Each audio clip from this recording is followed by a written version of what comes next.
Oh, is that sort of Test just fielding their best team, hoping to get some cooler prizes? Or is that Test just being super ultra meta and saying, hey, if you can beat this, guess what I've got coming next week? You can't beat that.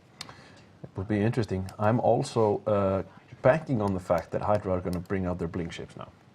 Their tournament prize ships. I think they're going to start bolstering their ranks with them. They may. I don't know about the prize ships, but I think Hydra, you're going to see some like crazy setups. Obviously, last week, Hydra came to the decision that it was worth going to the losers bracket if they could keep an extra week of their like best teams secret. Because now if they field the teams, their competition has like 24 hours to deconstruct it.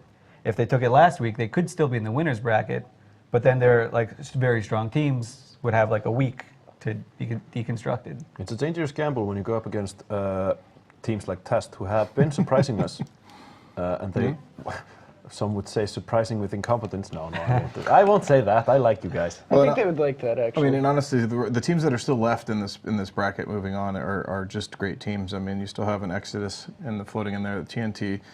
We have Triumvirate is left as well. And then coming from the winners bracket, you're going to see Camel, Nully, Pandemic, or Tuskers. So they really did. It's a huge gamble to possibly have to face one of those teams, or two, or even three of them, the rest of the way through. Is it possible three more before they get out of the elimination bracket? Yes. Yeah. So that's four different teams they're going to have to face, and I don't know. That's either supreme confidence or a big oops. And with Hydra, like you have to just assume it's supreme confidence. Like you can't just say, "Oh, Hydra are bad. They lost." Right. No, I think they're even more dangerous in the losers bracket now because their backs are against the wall. They know every game matters now. They can't drop anything. They can't do anything like half-heartedly. Like they just got to go all out. It's time for the big setups. Yeah. I'm going with Test. You've got this. I'm going that phrase that I can't say. I believe in you, Test, but I think Hydra's going to win this one. I'm also going to go with Hydra. I'm going to be unoriginal. I think Hydra have this one. I think maybe by the later in the day we'll see some fatigue come from them, some mistakes, but I think Hydra have this one. We'll see. I mean, I still haven't gotten the word that teams are on field, but I know they're in system. But this, judging from the stupid grins coming from the commentator booth, I do believe that we're about to see something really, really fantastic. Oh, I'm excited. What that might be, I do not know. We talked about the tournament ships, and you don't think they're going to bring them. I think it's possible, even if they bring the small, like we talked earlier this week about the things like, I don't know if they have Malices, but the Cambions I think they have. And those are really scary. In this meta of Heretics and Worms, those Cambions will absolutely shred support. Yep, so I mean, Hydra is a story tournament team, and it's not just like which ones they won. They won the Amar prize ship, so they have all the Malices and all the Evangels. They also have the Utus, but they also bought like Cambions, Atanas, and they are not afraid to field those. Right, gentlemen, it's time for the Hyperion to go to red alert once again. We are going up into hyperspace base, cyberspace base, and seeing some commentators talk about some spaceships.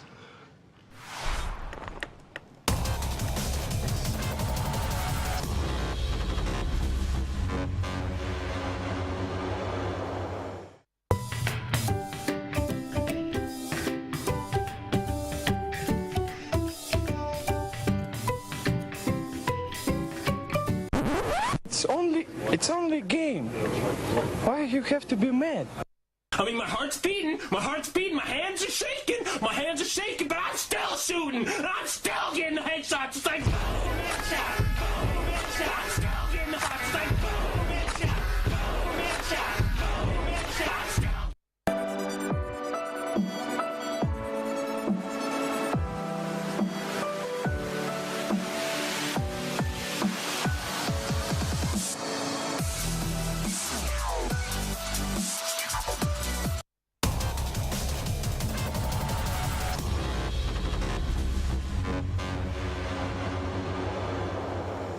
Welcome back to the commentary booth with Apophany and CCP Rise, and I have never been so excited for an AT match in my life. Test Alliance have the PL setup from last week: Golem, Triple Ishtar, Myrmidon, Triple Vexer, and Hydra have 3 Astartes and a Neros, 3 Celestis, Vexer, Triple Heretic, and a Malediction. It looks like Hydra's brought a really damp, heavy, long-range team. Rail Astartes for sure. Yeah. Bounce up and down or something. You're so yeah. almost time for you guys to see setup. So you kind of see, there we go. So 3 Astartes, 3 Celestis, 3 Heretics. This is a long-range control team, probably meant to break tests. Like pseudo Tinker they've been running for a lot of this tournament. It looks like it'd be really good against that. But Test has a team that's immune to damps. They can put all their drones assisted to that golem and get their damage through. We're underway. I mean, let's see how this goes. Hydra are applying their damps to the Ishtars. That won't matter. One of the Vexes is scrammed, I'm assuming, by the Malediction straight away. I mean, Hydra, do they try and get rid of the drones with the Heretics? Do they try and apply DPS? Looks like the Myrmidon is going to die, so that's whatever links Test have that will be going down. Those Ishtars are damped, and it doesn't look like too much DPS is applying to Hydra. What in the world? I thought this was looking so good for Test, but their damage isn't going anywhere. And in the meantime, Hydra's able to just remove a Myrmidon from the field, no problem. And now Vexes as well. Test, you need to burn away from the DPS, mates, not into it. Those Astartes, even with rails, do a really lot of damage. They have a fall-off bonus, so they have tons of range. And it looks like they're going to just destroy Test, even though Test should have had a really, really good chance here. Vexer's dying next after that Myrmidon. Yep, so one of the Vexers down already. Another Vexer looks like it's on the way. I mean, those Astartes, when they get in DPS range, they have a rate of fire bonus, they have a damage bonus, huge amount of DPS coming off those 250 rails. In the meantime, Tests just aren't breaking Hydra at all. We have so many rep bots on that Nereus. Remember, Celestis have a 50-meter cube drone base, so they can put out a full flight of median armor drones. And even though you and I thought Test had a chance to come in here, take out Hydra, Hydra apparently are immune to Test's amazing setup. Pretty awesome, actually. Like you said, Hydra using all those 50 M3 drone bays on the Astartes and Celestis to run rep bots. You can see them there doing their work. The Onero's tanking. Test dropped Bouncer 2s for the whole team right when the match started. They're trying to burn around and keep their ships alive, but Hydra's just able to tank it for the time being. The Onero's finally starting to break. But the combination of the rep drones and the Oneros reps are way too much for them to have any chance of breaking the Astarte. That Oneros is only now going to low armor, probably just to like troll the Test team or anything. They've lost all but 2 of their Ishtars, and then they've got the Golem left still. That's going to be the last primary. Taking these Ishtar off field. I mean, Dark Soldat is now starting to go into the structure. They might possibly kill the Oneros. I kind of would be surprised that he tanked for so long and now isn't tanking anymore. He's also just doing a really fantastic job of piloting, which is something we expect of Hydra, flying in circles around the swarm of bouncers so that they can't track him that well, and he's still alive. Finally goes down. The Oneros does go down, but Test has lost everything but 2 ships. Yeah, it's way too late. Going for the Astarte first hurt them really bad. If they would have started with the Oneros, maybe they have a better shot, but from the looks of this, Hydra knew exactly how to handle this. They wanted to do what PL did when we first saw the setup, volley through the Oneros, take off a lot of damage, take off all the links capabilities, but we saw at the beginning of the match, the Test ships, they barely moved. One of them got scrammed really quickly. They got tackled down, and I think it was a mix of, maybe a bit of poor target calling, probably a bit of poor piloting as well, and, those Astartes just ripping through the whole Test team. This Hydra setup looks really, really powerful. They go into the late game with tons of Logi too, because they have all these rep drones. So, even though they lose their Logi early in the match, maybe in the first couple minutes, in this case not until the 3rd or 4th minute, they still have tons of rep power to keep the Astartes up late. And now there's just this Marauder left for Test Alliance. It's possible that he'll be able to kill the Astarte, but I doubt it. It looks like they still have some active rep. That's probably AARs in the Astarte. They do get the local armor bonus, which is very common in Galente hulls. They may get it, they may not, but this is Hydra taking to pieces a setup that has previously shown to do very, very well against this sort of team. I don't actually even see active reps on the Astarte. I just see the hardener particle, so possible that he's just turned it off for a bit, saving some cap or something now that he doesn't need it. But in any case, let's see if they're able to cut through the Golem here. But even just all the rep drones on it seem to be doing fine. And Golems, they're very, very great ships, but Golems aren't known for their, huge DPS output. Right. And Hydra's out near the boundary, being weird as always.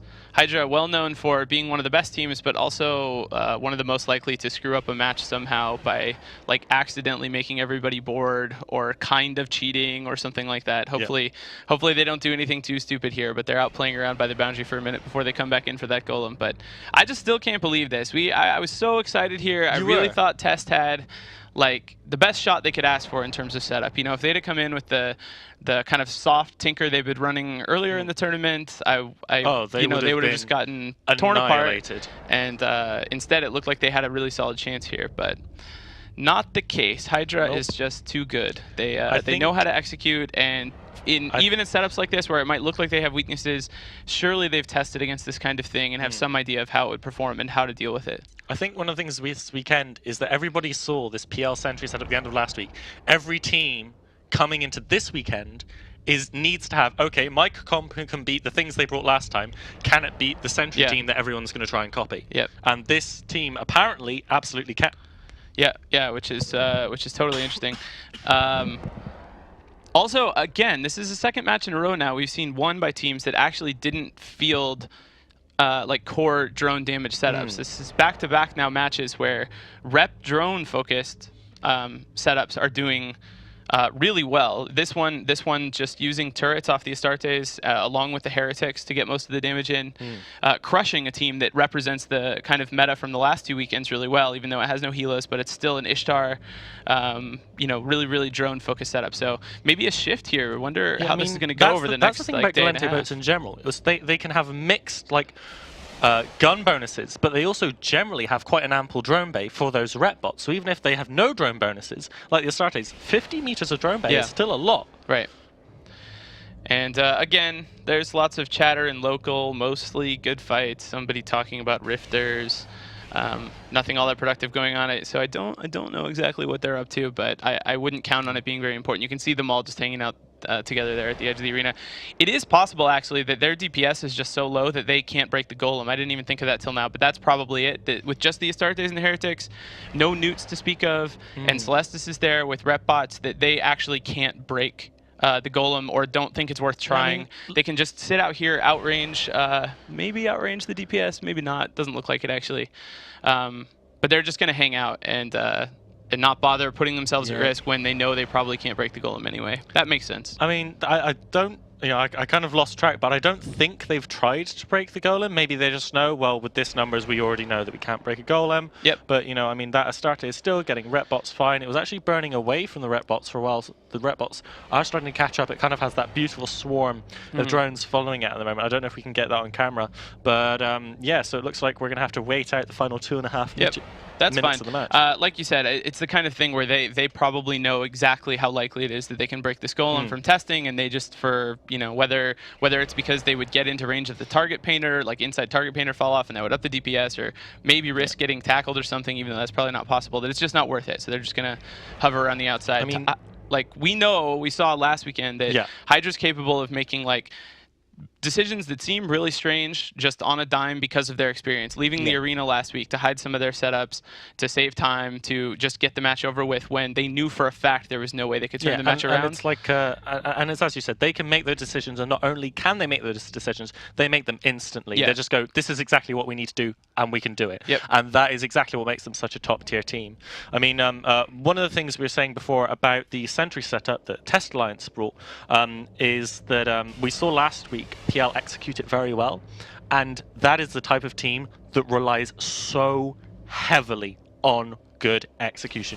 You need to assign properly for the proper volley. We saw PL last week, once they dropped their sentry drones, they burnt to different micro jump drive units in the arena. You can watch it on the nullsec replay. So then they could, if any of the DPS ships got into trouble, they could activate it, burn away, so they're almost impossible to catch. And Test here got caught. Yep.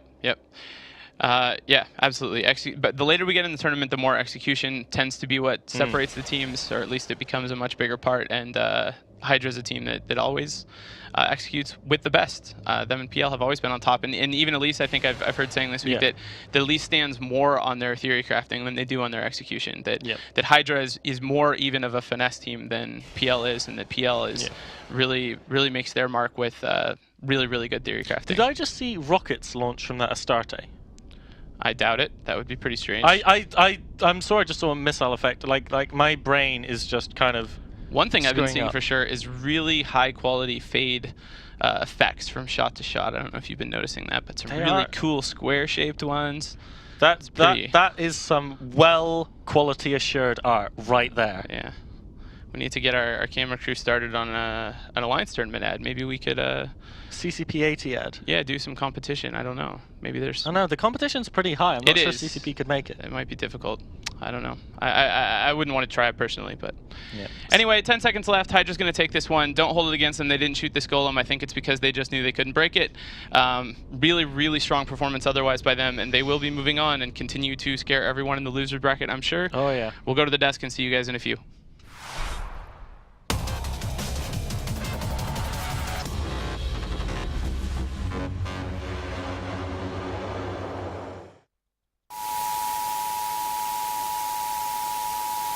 So, do we have any setups that aren't a tinker?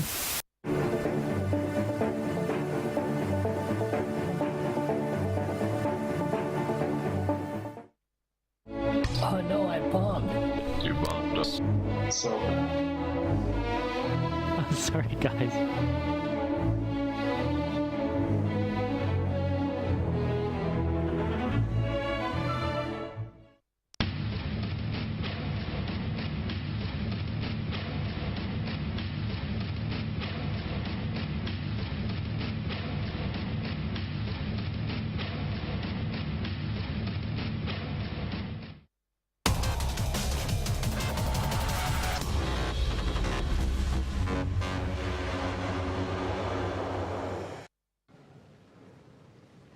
And with that, Test go back to holding Sov. Oh wait, they don't. They got 2 systems. Yeah, I think they do now. Yeah. They lost them for a couple hours, but they got them back. Yeah, Well, good enough. They also lost at day 7 of the Yeah, Alliance tournament, so. that is still an impressive showing. I mean, Yes. you go up against Hydra, and they You take lose out in the- such an excruciatingly painful way too. Like, it looked like they had the answer. And if you're everyone in the losers bracket, you are absolutely terrified right now, because Hydra took a team that was essentially just a very slightly different than what they took since the first week. Instead of Sleipnirs, they took Astartes, and they just basically went with a control team that can apply damage from range. And the cool thing that they did here, which is something that we saw in last Alliance tournament, they did like a 3-stage tank thing. So as the commentators pointed out, the Astartes have 5 medium rep bots, the Celestis do, and the Vexor may have a few in there too, just for good measure. So everything has a local tank on it, everything has remote reps from the Oneros, and everything can also get those 30 rep bots, which is an insane amount of tank. Like, we saw Hyperions do it in the last Alliance tournament, and Astartes doing it in the last Alliance tournament, and now we see them doing it again. And I don't know, I'd just be afraid. Like, they haven't shown any more, like, any huge, amazing team yet. Yeah, I mean, that was definitely a departure from what they had been doing. But to your point, it wasn't anything that had never happened before. Yeah, they just did, like, the armor version of what they were doing all tournament. Like, it's Right. insane. Like, I'm terrified. I'm shaking right now. Yeah, I'm shaking. I think also You're still getting headshots. Yeah. Oh, sorry. that is on the test side. That's a prime example of a group borrowing a setup that someone else introduced from the PL team, and either not having the time or just generally not understanding exactly why it worked. It was, I hate to use the term hard counter, but theoretically it could have worked. If Hydra had been a little bit lower projection, it maybe could have worked. But the fact of the matter is that Hydra team could hit from a long way away. Yep. That said, I feel like Test could have done a much better job mitigating and burning out those MJDs, not getting caught.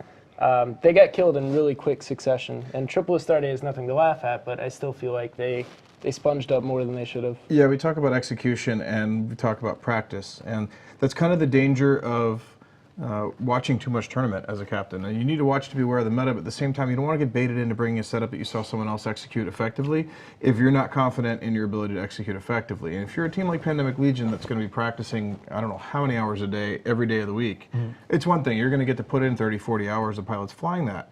But if you're maybe a slightly more casual, I know Rote Capel was having trouble even getting practice partners this week. No one wanted to practice with them. I know Test for a fact was supposed to show up and fight Rote Capel, I think, on Thursday, and they just no-showed. They didn't have enough pilots. So, you know, with that kind of practice putting in, you're not getting a lot of time behind these setups. Do you really have a solid grasp on how to use them? And even if they, on paper, are a counter, if you're not able to execute well enough with them, then you're better off bringing something you're comfortable with. Let's bring the results screen up on the stream to see the raw data we're for looking this at match. the camera. So, yeah, they couldn't take down the final golem, and it might be that lack of practice was the reason why they weren't able to take down this Hydra team. But I also saw that in the beginning they split DPS between an Astarte and an Oneros, which is a mistake. Yeah. They also, interestingly, Hydra, this might come as a surprise, but I think they had a plan for this exact comp. Absolutely. Because the test team does rely on a handful of Vexers. It was 3, right? Yeah. So 3 Vexers. What that entire comp does is it drops sentries, kites off, and makes it difficult to catch the hulls that are applying the damage by way of sentry. The problem is if you're using a Vexer is a really limited drone bay. So if you deploy those drones all together, if you all immediately drop your drones in one giant orb, and then start burning off, which it looks like they almost did. I mean, they probably had a little bit of spread in there. Hydra can burn right into the middle of them and mitigate a lot of damage. And there was definitely some element of the Hydra team that burned straight in there to reduce the chance of alpha. I don't think it was the whole team, but it was something. At some point, Test needed a solution to those rep bots. And I mean, it's a pain in the butt when you have so much like concentrated fire to just say, okay, I'm going to use my like 5,000 alpha to kill this like 500 EHP drone. That's a waste of time, that's a waste of DPS. But they needed a solution for that. Maybe it's just have everyone on the team lock up an armor maintenance bot and shoot it with each of their drones or something. I don't know. Bring smart bombing maulers. Smart bombing maulers would have actually done it. They would have actually done it. Well, only if you can get in range of... I mean, they would have died getting there, but in theory, it totally would have worked. I'm going to try and contain my smoke. But Test go home. The other thing that I don't think we mentioned was the fact that there is a pretty solid counter to that sentry don't comp, and if the team that's using the sentries doesn't spread out before they drop them, then they're all in one big ball. Sentries don't track well up close. Yep. So if you're afraid of getting alpha by sentries or blown up by sentries, and all the ships that dropped them just flew off in 10 different directions, well, get on top of the sentries and orbit them. And with the patch coming in this week, H-Stars have slightly worse sentry tracking. Yep. Clever. We have good balancers out here. So, like I said, Test go home. By no means are they a team to make fun of in this tournament. They have done an absolutely fantastic job of going through, going through Pasta today, for instance. And but Hydra advance, which should not really come as a surprise to anybody. They are a monstrous team, and I look forward to seeing what they do against. They get to play the loser of Camel Empire. Tuskers. No, yes? it's Ronin versus Hydra. I'm sorry, the winner, Ronin versus Hydra. There you go. And then later on, they will fight.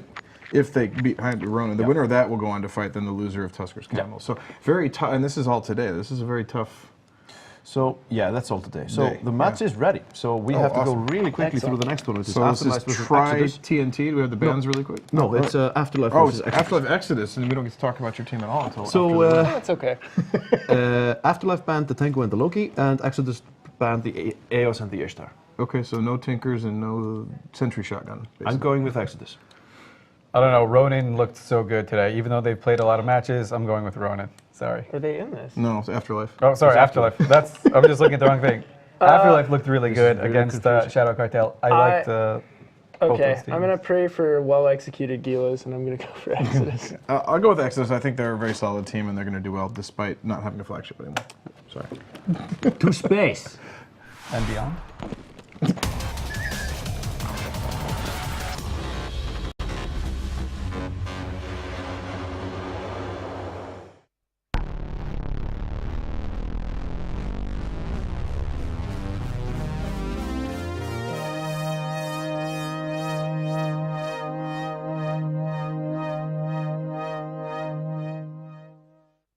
Kill the thingy. A thingy just landed. Okay, align to that territorial thingy.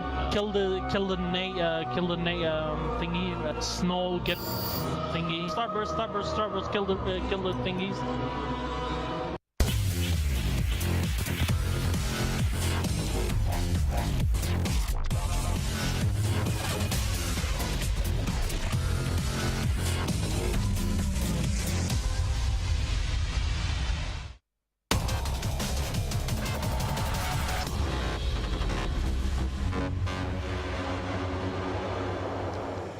Hello everyone, welcome back to the Alliance Tournament. I'm CCP Rise here with Apophany, and this is Afterlife versus Exodus.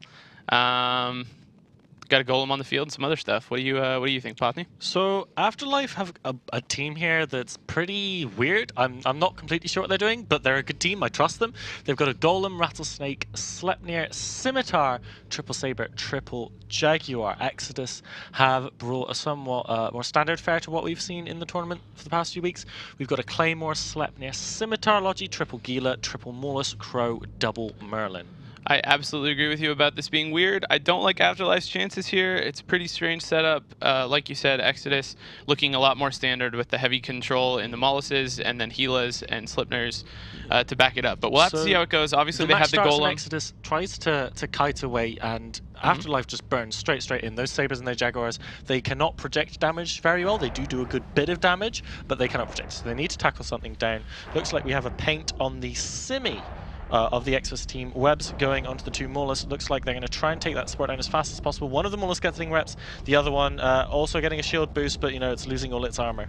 Wow, those Jags and Sabres going Molus hunting here, and it's going pretty well so far.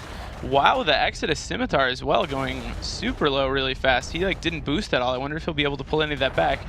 Okay, maybe I was completely wrong about this one. Exodus Scimitar down, Exodus Molus down, Afterlife looking really good. This Afterlife team looks so good doing anti-support. These Molus are falling. We've got Damps from the Exodus team on the Rattlesnake, Sleipnir and Scimitar. They've already lost 3 ships and haven't even come close to killing anything yet. Just now, the Saber of Ottaviani taking a bunch of damage to its shield tank. I can't believe this. What an amazing job by Afterlife here, taking that Scimitar down so quickly. Obviously, they have a lot of DPS that's immune to the damps. Saber finally down on the Afterlife side, but they're going to trade a Sleipnir back. The Scimitar of the Afterlife team taking a ton of damage, finally going down, DPS on it. Exodus hasn't lost anything further, so maybe this is Exodus's comeback here, and you might still be right. It's very hard to come back against a Marauder team. I think that's really the bad news for Exodus here, is they got themselves in trouble early, and then late they have to deal with a Marauder. I don't think they can keep the Sleipnir alive without any support. Wow, this is incredible. I thought this setup looked really strange, really kind of scattered, but they were able to hunt down that Scimitar in no time, and now there's almost Sleipnir of Exodus going down as well. One of the things we noticed at the beginning of the match, when they warped in, they were as close as possible to each other, despite coming in slight range. So when the Afterlife burnt straight onto the Exodus team, they could go right onto the targets they wanted. That's a big advantage for them for sure. It's a lot better than if they had been at 100 and had to send those Jaguars and Sabres all the way across the field. Some more support going down now with the Afterlife Scimitar off the field. The Sleipnir on their side's hurting pretty bad, as well as one of their Sabres. But Exodus about to lose their second command ship, leaving only these 3 Gilas. And again, 2 battleships left still on Afterlife, along with the rest of their support. I mean, one of the things to note about these Jaguars, they're assault frigates, they have the MWT Bloom burners. Yeah. The medium drones of the Gila, as fantastic as they are, they're going to have a really tough time applying to the Jaguar. So it's going to take a while to kill them unless you get them tackled down. We do have a web on one of them now, we've got a web on a Saber, that's going down, Exodus pulling back. We're actually 43 to 42 Afterlife to Exodus. Oh, 59 now. Not looking good for Exodus here. They know that they have 3 Gilas against the Golem at the least. They have the Rattlesnake too doing damage in the meantime. They have no Logi. They have no way to keep the Gilas up. They maybe have an XII apiece, but they don't have any way to turn the damage off. This isn't a fight where they can run away from drones for a long time to kite things out. They have to chew up cruise missiles for a long time. The mega TP on the Golem and then cruises on both will slowly burn through these Gilas. But the Gilas, drone-based damage,